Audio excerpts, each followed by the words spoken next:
περίοδο η εκκλησία ήταν κάτω από τη Φραγκοκρατία. Έκτισαν και τις κολόνες που είδατε έξω όταν ήρθατε μέσα και όλο το κτίριο που είναι αριστερά μας. Ήταν κλειδιά της Ρωμαιοκαθολικής Μονής. Εδώ ήταν μια Ρωμαιοκαθολική Μονή. Έχουμε μέσα στο ιερό, εσείς δεν θα μπορείτε να δείτε, αλλά οι ιερείς οδεσπότες μέσα έχουμε μια ίδια τράπεζα, η Ρωμαιοκαθολική. Τώρα κόψουμε αντίδωρο πάνω. Το περίοδο της τουρκοκρατίας έγινε και τζαμί και να μπορούμε να λειτουργήσουμε πάλι, το πούλησαν. Ποιοι το αγόρασαν οι Ρώσοι. Οι Κυπραίοι δεν είχαν λεφτά να αγοράσουν και οι Ρώσοι, επειδή εδώ είχαν και οι πρεσβείες της Ρωσίας, τις άλλες χώρες ήταν εδώ στην Λάρνακα, οι Ρώσοι αγαπούσαν πολύ τον Άγιο Λάζαρο και πλήρωσαν τα λεφτά για να μπορεί να γίνει πάλι η Ορθόδοξη Εκκλησία και να λειτουργήσουμε μέσα. Ήταν η μόνη εκκλησία για έναν περίοδο που χτυπούσαν καμπάνες στην Κύπρο. Δεν άφησαν να γίνει. Όταν γίνηκε η εκκλησία είχαμε 3 τούρους. Στην Κύπρο έχουμε μόνο 3 εκκλησίες με 3 τούρους. είναι τούτη, είναι του Αποστόλου Βαρνάβου που είναι στα κατεχόμενα και ακόμα μία πάλι στα κατεχόμενα. Τώρα εξαφανίστηκαν οι τρούλοι, βλέπετε έχουμε μόνο το ξύλο πάνω. Σκέφτονται τώρα να τα ξαναδημιουργήσουν. Πώς, τι έγινε και με τους τρούλους. Ήρθε ένας Τούρκος πολύ επίσημος που πως μπήκε στο λιμάνι εδώ στην Λάρνακα, είδε που μακριά και νόμιζε ότι είναι τζαμί. Είδε τους τρούλους και νόμιζε ότι είναι τζαμί. Προσκυνούσε από μακριά και όταν κόντεψε και είδε ότι είναι εκκλησία, νευρίαζε τόσο πολύ, επειδή το λαλί μου κοροϊδεύσαν οι Ορθόδοξοι και κατάστρεψε τους Τούρκους. Η άλλη παράδοση, εμένα τούτη μ' αρέσει. Η άλλη παράδοση είναι πιο απλή, ήταν ένα σεισμό και έπεσαν. Μέχρι το 1900 περίπου υπάρχουν φωτογραφίες, κάτι εικόνες, ότι ήταν ολόκληρη ζωγραφημένη η εκκλησία. Το τέμπλο, το άμβονα και το θρόνο είναι 18ο αιώνας. Έχουμε 120 εικόνες πάνω στο τέμπλο. Και σημαντικές εικόνες είναι εκεί του Αγίου Λαζάρου που είναι η ιεράρχα και δίπλα από τα λείψανα του η Ανάσταση του Αγίου Λαζάρου. Η εικόνα πάνω που είναι στο θρόνο του Αγίου Λαζάρου γράφει κάπου κάτω, γράφει 1738. Μάλιστα. Πού τα για την εκκλησία μας. Ευχαριστούμε πάρα πολύ για αυτό που μας είπατε. Να πω που μέσα στο ιό να προσπίσουμε. Πάμε, ναι. Ελάτε πατέρες.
Και ήρθε στην Κύπρο. Ζούσε ακόμα 30 χρόνια εδώ μέχρι γίνει και 43 χρόνων όταν πέθανε. Το 46 ήρθε ο Απόστολος Παύλος και τον Βαρνάβα και ο Βαρνάβας εδώ και τον χειροτώνησαν επίσκοπος. Και μετά έκαναν την εκκλησία εδώ έκαναν μια εκκλησία μικρή, ένα ναό μικρό πάνω στο τάφο. Τα 890, δεν ξέρω αν είδα, όταν ήρθατε μέσα στην εκκλησία, στη δεξιά, έχει μια πλάκα και γράφει εκεί. 890, ναι, ο Λέοντος ο Έκτος ο Σοφός ήρθε στην Κύπρο, έμαθε για τα λείψανα του Αγίου Λαζάρου και τους είπε δώστε μου τα λείψανα του και εδώ θα σας χτίσω μεγάλο ναό. Και θα χτίσω και στην Κωνσταντινούπολη έναν ναό του Αγίου Λαζάρου και έκτισε δύο εκκλησίες Μία εδώ, το Άγιο Λάζαρο τούτη, που την βλέπουμε σήμερα, και ακόμα μία στην Κωνσταντινούπολη. Μετά που πήρε τα λείψανα όμως, όταν ήρθαν οι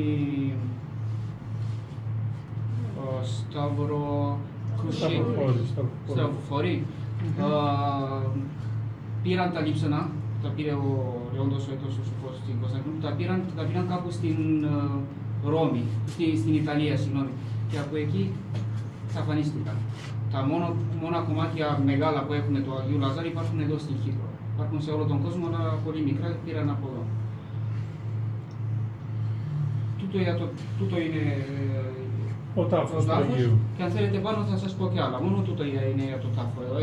Βρέθηκαν τον τάφο το 1972. Ήταν η Αγία Τραπέζα που είναι πάνω μας, ήταν λίγο ζαδί. Έκαναν ασκαφή για να μάθουν γιατί τι γίνεται και κατάλαβαν ότι έχει ένα τοίχο και μετά είναι κάτι πίσω. Πρέπει να υπάρχει κάτι πίσω. Έσπασαν το τοίχο και βρήκαν τα λείψανα μέσα.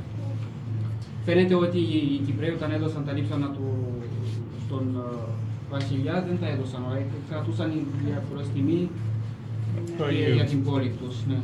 Αυτός ήταν ο τρόπος που τους έβαλε. Αυτό εδώ τι είναι? Πρέπει να είναι, δεν ξέρουμε ακριβώς τι είναι. Λάρνακα. Δεν ξέρουμε ποιος ήταν μέσα όμως.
Κατά μήκος εδώ του διάδρομου παρουσιάζεται το ιστορικό της Μονής που αναφέραμε, με τον Ισαΐα μπασκήτεψε εδώ και το πουλάκι στο δέντρο να του λέει ότι εδώ θα γίνει μοναστήρι.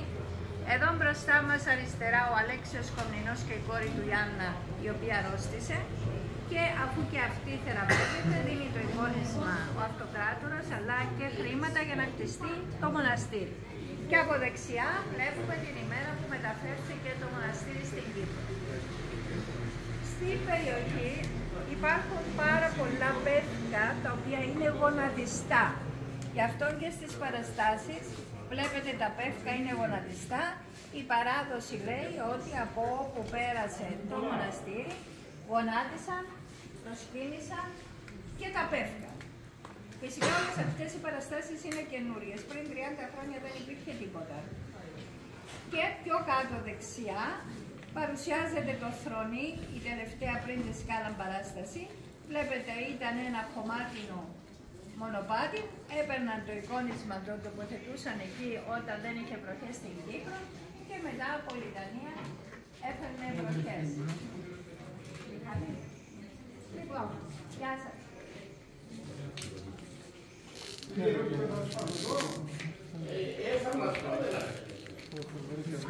Από εκεί βλέπω...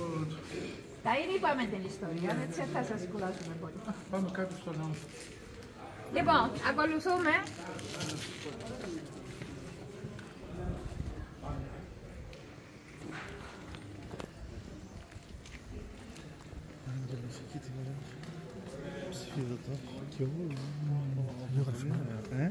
Και όλα γεωγραφημένα. Όλα, ναι, πολύ ωραία. Από πάνω παρουσιάζεται η ιστορία του Αποστόλου Παύλου. Και η κάθε αψίδα είναι μια παράσταση, είναι μια παραβολή.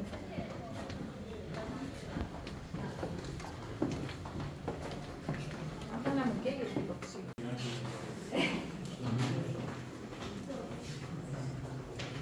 Μέσα στην εκκλησία, όταν μπούμε να απαγορεύονται φωτογραφίες.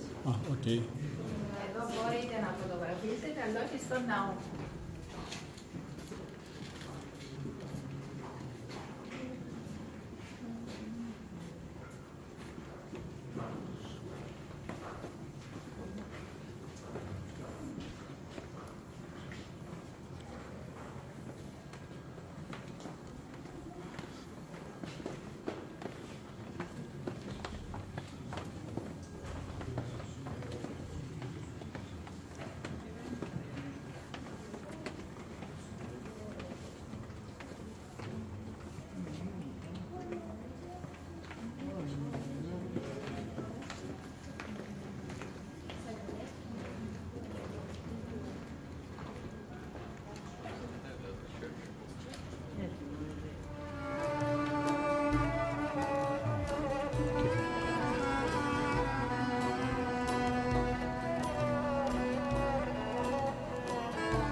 9 Ιουλίου του 1821, όταν οι Τούρκοι Οθωμανοί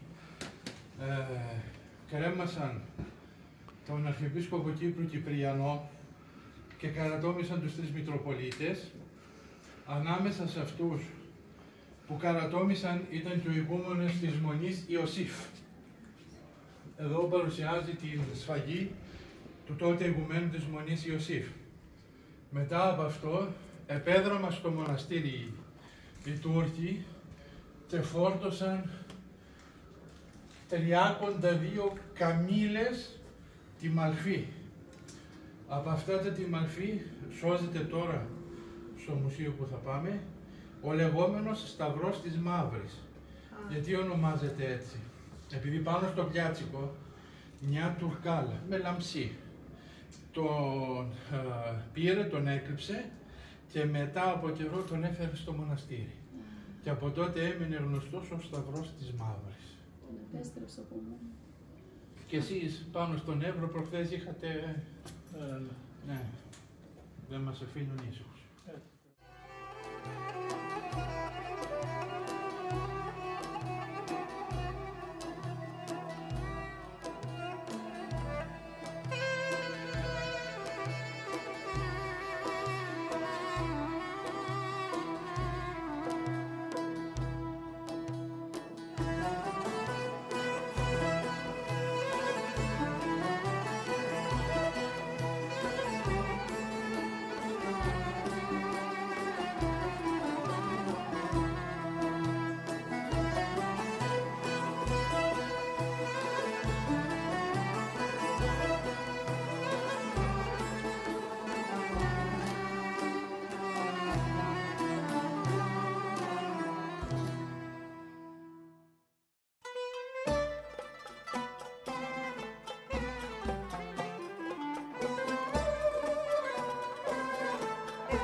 Ελάτε κοντά να πούμε στον πατέρα Νεόφυτο.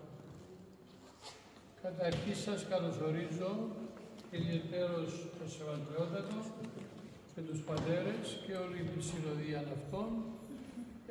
Όσο πιο σύντομα μπορώ θα πω το ιστορικό λόγο και φαντάζομαι τη ζέστης είστε κατακουρασμένοι, διότι φαίνεται. Η γωνία αυτή ξεκίνησε τη ζωή της γύρω στο 200 μετά Χριστό σύμφωνα με την παράδοση και η αιτία ήταν ένα θαύμα το οποίο έβλεπαν οι κάτοικοι που υπήρχε ένα χωριό στο απέναντι βουνό, μια λάψη συνεχόμενη εδώ, δεν υπήρχε το μοναστήρι, απόρρισαν οι άνθρωποι, ήρθαν να δουν τι συμβαίνει και βρήκα μέσα σε μια σπηλιά ένα σταυρό. Έγινε η αιτία να χτιστεί το μοναστήρι, αφιερώθηκε προς το Τίμιο Σταυρό και η Αγία Ελένη, επιστρέφοντας από Ιεροσόλυμα προς Κωνσταντινούπολη, όπως είναι γνωστό στάθμευσε στην Κύπρο, επισκέφθηκε το μοναστήρι και τοποθέτησε το μοναδικό στον κόσμο σκηνή, με το οποίο έδεσαν τον Χριστό την ώρα της σύλληψης και πάνω στο σταυρό. Είναι 1,5 μέτρο το σκηνή που είναι μέσα στο σταυρό. Απλά η ευλάβεια των πιστών όταν εκάλυψε με αυτόν το πουκάμισο το ασημένον που παριστάνει διάφορες παραστάσεις από τη ζωή του Χριστού, άφησαν αυτό το παραθυράκι ανοιχτό να το βλέπουμε και να το προσκυνούμε. Στην πορεία της ζωής του το μοναστήρι απέκτησε ακόμα 3 μεγάλους σταυρούς. Ο σταυρός που είναι εκεί που είναι όρθια τώρα η Κυρία. Στο στήθος του Χριστού υπάρχει τίμιο ξύλο και χρονολογείται τέλη 13ου αιώνα, αρχές 14ου αιώνα.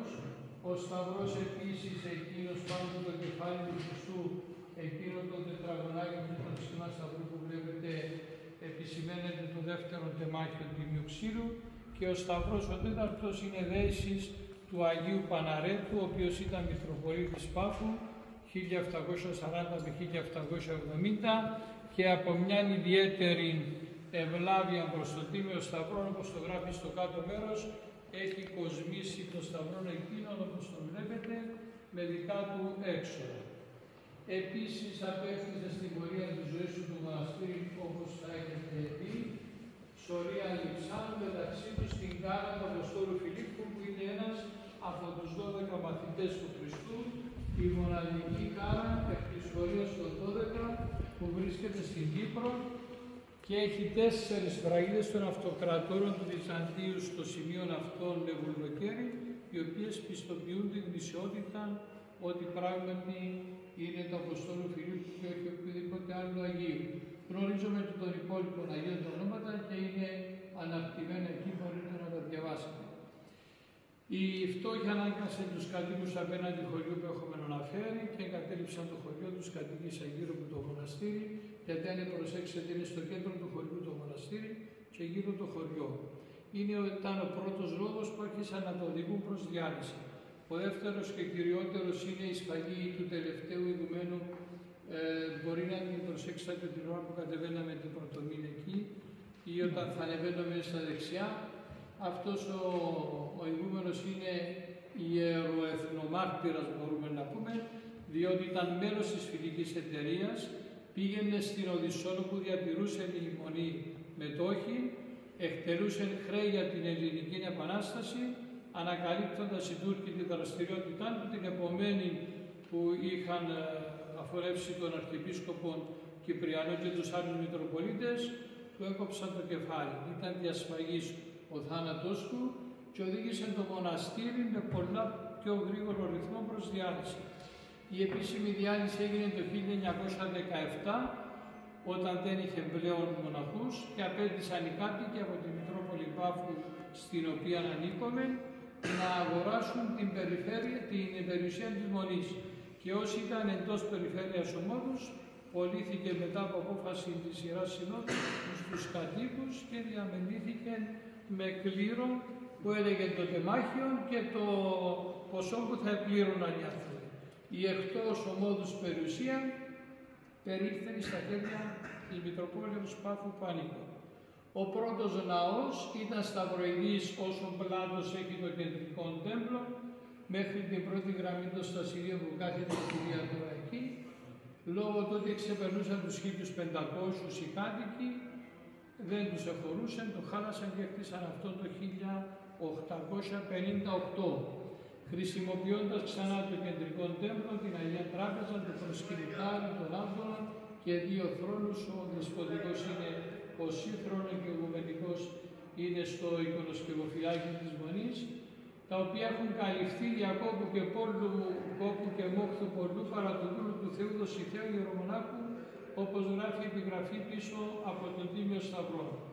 Τελειώνοντας θα πω 2 λόγια για τις εικόνες, ο Χριστός, η Παναγία, ο Άγιος Ιωάννης ο Θεολόγος και ο Άγιος Ιωάννης ο Πρόδρομος, ιερός οίκης τεχνοτροπίας και προέλευσης, φέρουν το στέμμα ο Χριστός και η Παναγία που συμβολίζουν ότι είναι αυτοκράτορες βασιλίσσα συνήθιστο για βυζαντινή αγιογραφία και όπου σταθείτε μέσα στον ναό σας βλέπουν.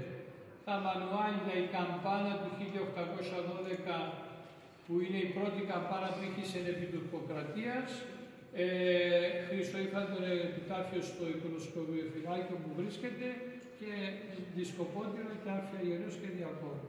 Έτσι όσο μπόρεσα πιο σύντομα.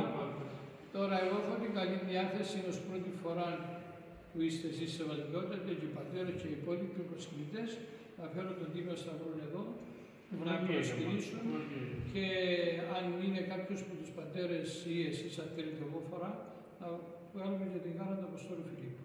Ό,τι μπορείτε να κάνετε. Εγώ έχω όλη την καλή διάθεση. Και εγώ, πάμε πολύ μόνο. Θα σας δώσω εσάς ομόφωνα. Να μπορείτε.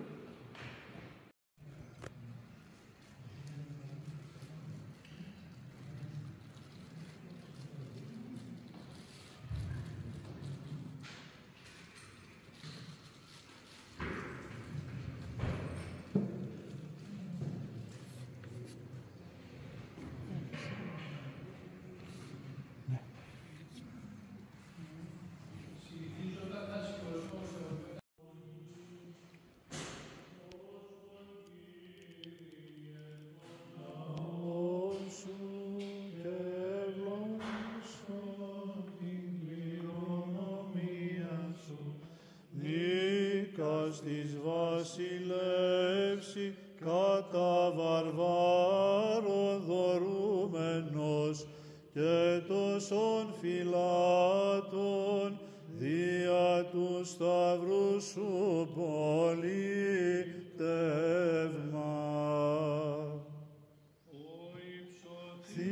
Θύσεν το σταυρό εκουσίως τη επωνύμω σου καινή πολιτεία του σικτήρμου σου δόρισε Χριστέ ο Θεός εφρανώνε τη δύναμη σου τους πιστούς βασιλίσιμων νίκας χορηγών αυτής κατά των πολεμίων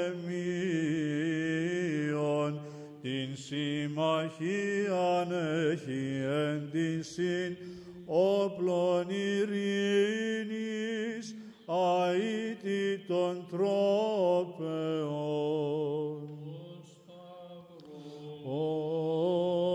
Όσου προσκυνούμε δεύοντα και την Αγία σου Ανάστασιν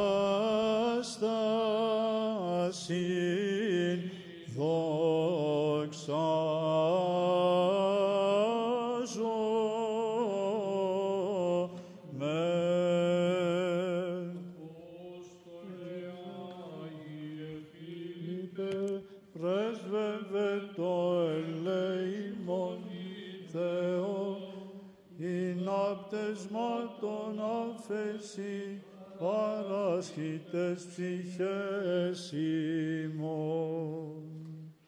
Ελέησον ημάς ο Θεός, κατά το μέγα ελέος σου δεομετά σου επάκουσον και ελέησον. Κύριε ελέησον, Κύριε ελέησον, Κύριε ελέησον. Δεομετά